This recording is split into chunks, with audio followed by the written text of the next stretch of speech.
Make sure to check out our other videos on the dark triad. In this one, we will be talking about Machiavellianism with triple board certified forensic and neuropsychologist, Dr. Judy. Dr. Judy, Machiavellianism, maybe my brain's just mixing some things up here. I always thought this was a war strategy. Did I get that from the right word, or am I thinking of something else? No, I don't think that you're mistaken at all. This Okay.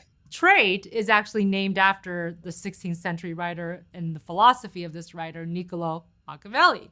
And of course, he did write about applying these strategies to things such as war. So I don't think that you're all over the place with that one. I think that most people are like, huh, that's weird, Machiavelli.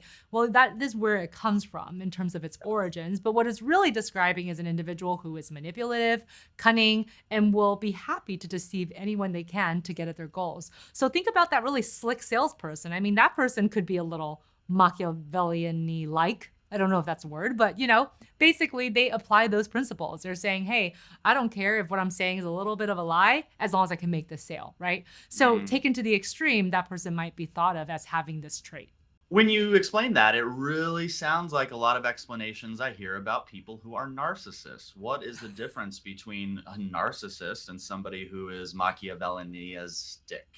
Right? I know. I feel like we're coming up with all kinds of fun urban dictionary, Yeah. MedCircle urban dictionary words today around Machiavellianism.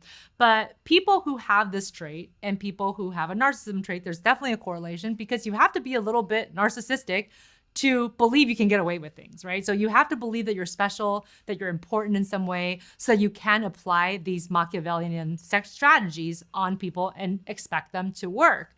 So in fact, people who have this trait, there is an association with higher intelligence. So there is this belief that these individuals know from an early age that they're smarter than the average individual. They don't have to be geniuses, but they do perceive themselves as being smarter than the average person.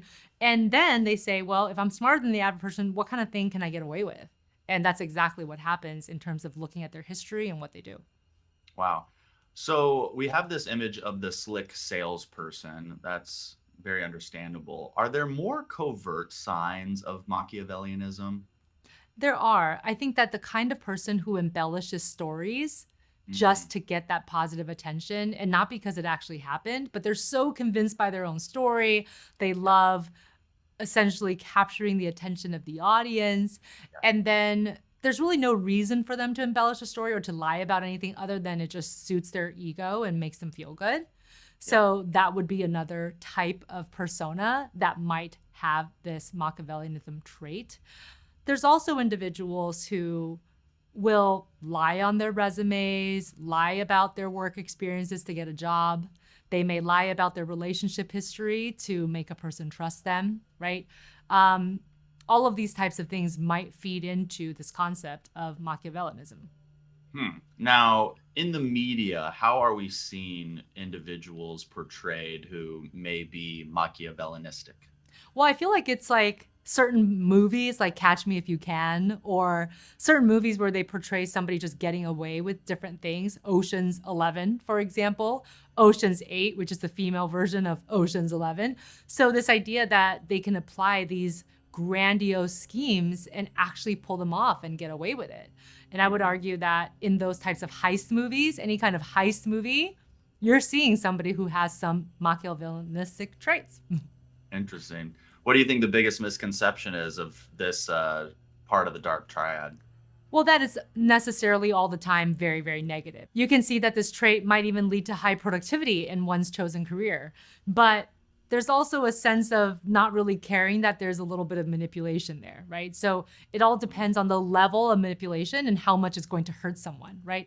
Saying something that might be, for example, a white lie to make a sale might not actually hurt the person, might actually even boost the person's self-confidence. Think about that salesperson who says, oh, you look lovely in that dress, when maybe you don't look so lovely, but whatever, it makes you feel good, you buy the dress and it's okay, right? But when we're talking about over the course of weeks or months, trying to trick somebody out of giving you their savings account, right? Yeah. Financial abuse of the elderly, pretending to be an elderly person's best friend, gaining access to their credit cards and then buying things with a credit card, knowing that this elderly person isn't checking their bank account online like they probably should be because they don't know the technology, right? So we are talking about different dimensions here. So if it's on the lighter side of things, it's probably not so negative in nature. But once you get into the more extreme side of Machiavellianism, then you're hurting people. And that is then associated with other traits like psychopathy. Yeah. And speaking of psychopathy, we will be releasing a video on that part of the dark triad as well. Dr. Judy, thank you for your time today. Thank you for watching this video. If you enjoyed it or got something out of it, clicking that thumbs up button helps us. We appreciate it. I'm Kyle Kittleson. Remember, whatever you're going through, you got this.